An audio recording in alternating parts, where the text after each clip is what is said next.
হামলায় ছেলেকে হারিয়ে কেমন আছে তাদের পরিবারের লোকজনরা।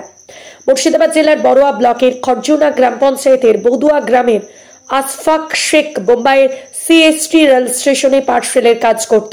প্রতিদিনের মতো সেই দিনও রেল স্টেশনে কাজ করছিল। হঠাৎ চারিদিক দিয়ে গুলির আওয়াজ, সন্ত্রাসবাদীদের গুলি এসে লাগে আশফাকরের কোমরে, এবার ওপার হয়ে বেরিয়ে যায়। দ্বিতীয় গুলি লাগে পায়ে, রক্তাক্ত অবস্থায় লুটিয়ে পড়ে আশফাক। খবর আসে বদুয়া গ্রামে আশফাকের বাড়িতে। সেদিন খবর শুনে কান্নায় ভেঙে পড়ে মা বাপ এবং পরিবারের লোকজন। আজও সেই কথা ভুলতে পারেনি মা বাবা। 2008 সালে মুম্বাই জঙ্গি হামলা, উগ্র মতাদর্শমূলক সন্ত্রাসী হামলা।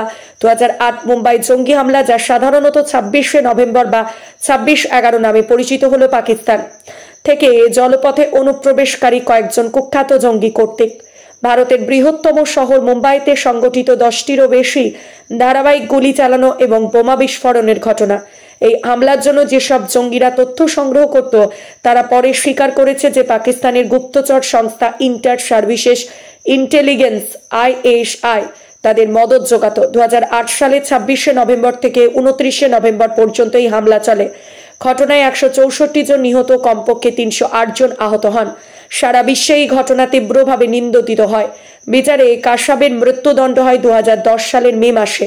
তার 2 বছর পর সর্বোচ্চ নিরাপত্তায় মোড়া পুনে শহরের জেলে তার ফাঁসি হয়।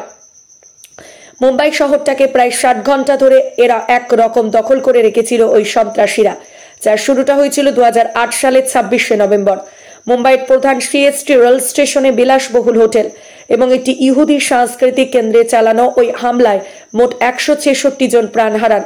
হামলাকারীদের মধ্যে 9 জনও নিহত হয়।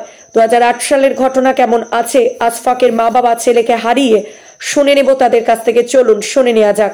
প্রশাসন খোঁজ খবর লাইনি, আমরা ওই অসুবিধাতেই পড়ে থাকতে হয়। আমাদেরকে কোনো রকম ভাবে প্রশাসনকে নেতারা আসেনি। সরকার থেকে যা দিয়েছে সেই দেয়া দিয়েছে, আমাদেরকে প্রশাসন নেতা কেউই আসেনি। না, কেউই লাই না, কোনো দিনই লাই না। ওই যখন ওই মিডিয়া করতে আসে তখন ওই মিডিয়ারাই যা খোঁজ নেয়, তাছাড়া অন্য আদার্স কোনো লোকে লাই না। কি নাম আপনার? আমার নাম আনাকুল বিবি।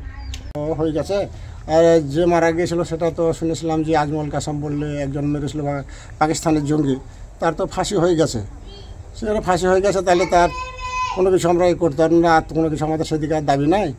এখন আমাদের ভাগ্যে যেটুকু আছে আমাদের সেটুকুই হবে। আমরা আর কী করবো। কি নাম আপনার? আমার নাম আল্লাহর কাছে। কত পয়সা দিয়েছিল, তারপর আর একটা মহারাষ্ট্র সরকার আমাদেরকে 4 লাখ টাকার মতো দিয়েছিল। এখন বর্তমানে এই 23 সালে নভেম্বরের দিকে একটা আমাদেরকে, তার আগে আমাদের ক্লেম করা ছিল, তো ওই টাইমে আমাদের কাছে চিঠি এলো যে তোমার একটা 4 লাখ টাকা ঢুকেছে। সেই টাকাটা এখনও কিন্তু আমরা পাইনি। অ্যাকাউন্ট নাম যেটা দিয়েছিলাম, যে কলকাতার যে উকিলটা ছিল, ওনার নাম হচ্ছে দীপক ব্যানার্জি।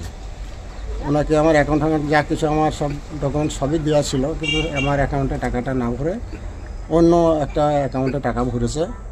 তারপর উকিলবাবু বলছেন যে পাবেন টাকা, আপনার টাকা মার যাবে না, পাবেন আজকাল করে। এখনও পর্যন্ত মোটামুটি 1 বছর হয়ে গেল, এখন আমরা সে টাকাটা কিন্তু এখনও পাইনি। না, এখন কোনো আসেনি। যখন মারা যায় ওই 2008 সালে 26শে নভেম্বর যখন মারা গিয়েছিল, সেই টাইমে আমাদের বর্তমান যিনি ছিলেন সাংসদ বহরমপুরের অধীররঞ্জন চৌধুরী, উনি আমাকে 10,000 টাকা সেই টাইমে আমাকে দিয়েছিলেন। তাছাড়া এখানে আমার বাংলা সরকার আমাকে কোনো কিছু অনুদান বলতে কোনো কিছু